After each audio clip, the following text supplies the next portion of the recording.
நடைபெற்று முடிந்த 2026 சட்டமன்ற தேர்தலில் சிறப்பான முறையில் தென்னை பிரச்சாரத்தில் ஈடுபட்ட பாஜகவின் நிர்வாகிகளுக்கும் குடிசை பகுதி பிரச்சார பிரிவின் காரியகர்த்தாக்களுக்கும் பாராட்டி விருந்தளிக்கக்கூடிய நிகழ்ச்சி நடைபெற்றது. எதிர்வரும் காலங்களில் குடிசை பகுதிகளில் பாரதிய ஜனதா கட்சியினுடைய பல்வேறு நலத்திட்டங்கள் குறித்து மக்களிடையே எடுத்துச் செல்வதற்காக முகாம்கள் நடத்துவது குறித்தும் இந்த கூட்டத்தின் பொழுது விவாதிக்கப்பட்டது.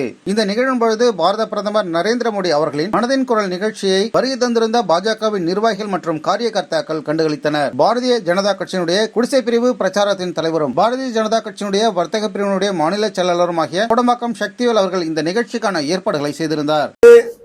பாரத பிரதமர் நரேந்திர மோடி அவர்களின் மனதின் குரல் நிகழ்ச்சி இங்கு மாநில துணைத் தலைவர் மைப்பூருக்குரிய வெங்கடேசன்ஜி அவர்கள் தலைமையிலும் சென்னை கோட்ட அமைப்பு செயலாளர் மைப்பூருக்குரிய பசுபதி அவர்களுடன் இன்று நாங்கள் தேர்தலின் போது குடிசை பகுதி பிரச்சாரம் செய்த நிர்வாகிகளுடன் இன்று இந்த மனதின் நிகழ்ச்சியை கண்டுகளித்தோம். இந்த நிகழ்ச்சியை சிறப்பாக பொதுமக்களிடம் நேரடியாக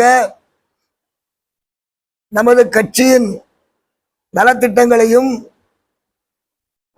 திராவிட முன்னேற்ற கழக அரசின் சீர்கேட்டையும் விளக்கி இவர்கள் திண்ணை பிரச்சாரம் மேற்கொண்டதால் அவர்களுடன் நாங்கள் இன்று அவர்கள் ஒரு பாராட்டு செய்து கொண்டிருக்கிறோம்.